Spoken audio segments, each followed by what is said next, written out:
Bonjour et bienvenue. Aujourd'hui, on va s'attaquer à une théorie qui a non seulement décroché un prix Nobel, mais qui, surtout, complètement changé la façon d'investir.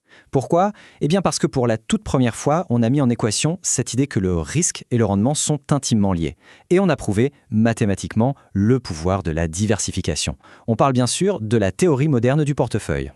Alors, tout part d'une question qui peut sembler simple, une question que tout le monde se pose. Comment on fait pour assembler des investissements et créer le portefeuille parfait? C'est ce casse-tête qu'on va essayer de résoudre ensemble aujourd'hui. Voici notre programme. On va commencer par le problème de base, ensuite on verra comment mesurer nos options, puis on découvrira le fameux secret de la diversification avant de dessiner la carte des meilleurs choix possibles, et enfin on verra comment trouver le portefeuille idéal. Allez, c'est parti. Bon, rentrons dans le vif du sujet. Tout commence par un dilemme, un vrai dilemme, auquel chaque investisseur est confronté. D'abord, mettons-nous d'accord sur les termes. Un portefeuille, qu'est-ce que c'est? C'est tout simplement un ensemble d'actifs financiers. Le mieux, c'est de l'imaginer comme les ingrédients d'une recette de cuisine. On a des actions, des obligations, peut-être des matières premières. Chaque ingrédient va jouer un rôle bien précis dans le plat final. Et justement, comme en cuisine, tout est une question d'équilibre. D'un côté, il y a les objectifs. On veut maximiser le rendement, la performance, bien sûr. Et de l'autre, il y a les contraintes. Il faut minimiser le risque, tout en pensant à son horizon de temps et à ses éventuels besoins de liquidité. C'est cet arbitrage permanent qui est vraiment au cœur de la gestion de portefeuille. Pour pouvoir faire cet arbitrage de manière intelligente, il nous faut des outils. Il faut qu'on puisse mesurer les deux grandes caractéristiques de nos fameux ingrédients. D'un côté, leur rendement, c'est-à-dire leur potentiel de gain, et de l'autre, leur risque. Alors, pour la performance, voilà le genre de formule qu'utilisent les financiers. Pas de panique, l'idée dernière est toute simple. Ça calcule juste le gain ou la perte sur une période donnée. C'est notre façon de mesurer la récompense potentielle d'un investissement. Mais attention, il y a toujours un revers à la médaille, le risque.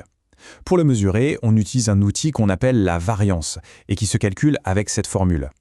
En gros, ça mesure à quel point la valeur d'un actif fait le yo-yo. Plus la variance est grande, plus les montagnes russes sont vertigineuses et donc plus le risque est élevé.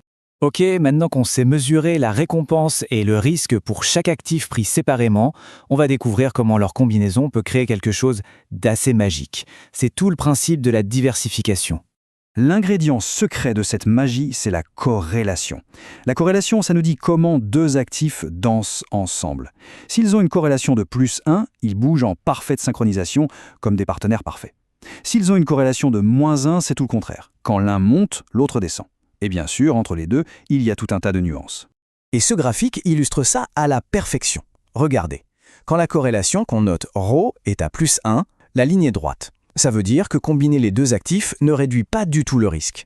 Mais regardez ce qui se passe quand ρ commence à baisser. La courbe se plie vers la gauche.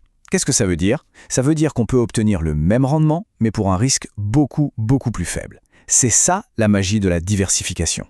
Donc, ce qu'il faut vraiment retenir, c'est ça. La diversification permet de faire baisser le risque global d'un portefeuille sans pour autant sacrifier le rendement qu'on en attend. On entend souvent dire qu'en finance, il n'y a pas de repas gratuit. Eh bien, la diversification, c'est ce qui s'en rapproche le plus. Allez, on arrive maintenant au cœur du réacteur, à l'idée vraiment révolutionnaire de Harry Markowitz. Il faut savoir qu'avant lui, la diversification, c'était un peu un art. Lui, il en a fait une science. En fait, l'idée de Markowitz est à la fois simple et absolument géniale. Il dit que pour chaque niveau de risque qu'on est prêt à accepter, il existe une seule et unique combinaison d'actifs, un portefeuille, qui est mathématiquement le meilleur de tous. Pour comprendre, imaginez que chaque X sur ce graphique représente un portefeuille qu'on pourrait construire. Ça fait un univers quasi infini de possibilités, chacune avec son propre couple rendement/risque. Le problème, c'est que la plupart de ces options ne sont pas optimales. Et c'est logique, non ? Pourquoi se contenter d'un portefeuille qui offre un rendement de 10% pour un risque de 5, si juste à côté, il en existe un autre qui offre 12% pour exactement le même risque? L'idée, c'est donc de ne garder que les champions de chaque catégorie de risque et de les relier entre eux. Et cette ligne qu'on obtient, eh bien la voilà, c'est la fameuse frontière efficiente. Elle représente l'ensemble de tous les portefeuilles qui maximisent le rendement pour un niveau de risque donné. Un investisseur rationnel ne devrait donc jamais choisir un portefeuille situé en dessous de cette courbe, parce qu'il y aura toujours une meilleure option disponible juste au-dessus sur la frontière. Très bien, on a donc une carte de tous les meilleurs portefeuilles possibles. Mais la question est, comment choisir le bon pour soi parmi toutes ces options optimales? C'est là que la dimension personnelle entre en jeu. La frontière efficiente nous donne les choix qui sont mathématiquement parfaits, mais elle ne nous dit pas lequel on doit choisir. Ce choix final, en fait, ne dépend que d'une seule chose, un facteur très personnel, l'aversion au risque de chaque individu. Et voici comment on trouve la solution. On peut imaginer que chaque investisseur a sa propre carte du confort, qui montre les combinaisons de risques et de rendement avec lesquelles il ou elle se sent à l'aise. En finance, on appelle ça une courbe d'indifférence. Le portefeuille optimal se trouve précisément là où la carte de confort personnelle vient toucher le point le plus élevé possible sur la frontière efficiente. C'est la rencontre parfaite entre ce qui est mathématiquement optimal et ce qui est personnellement préférable. Donc si on récapitule, le processus est en fait assez simple. D'abord, on identifie tous les actifs possibles. Ensuite, on calcule leurs caractéristiques de risque et de rendement.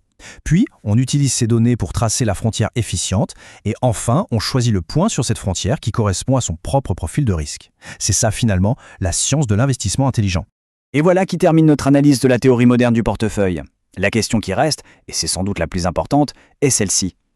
En appliquant ces principes, un portefeuille donné se situerait-il sur cette fameuse frontière de l'efficacité ? C'est une excellente question sur laquelle méditer.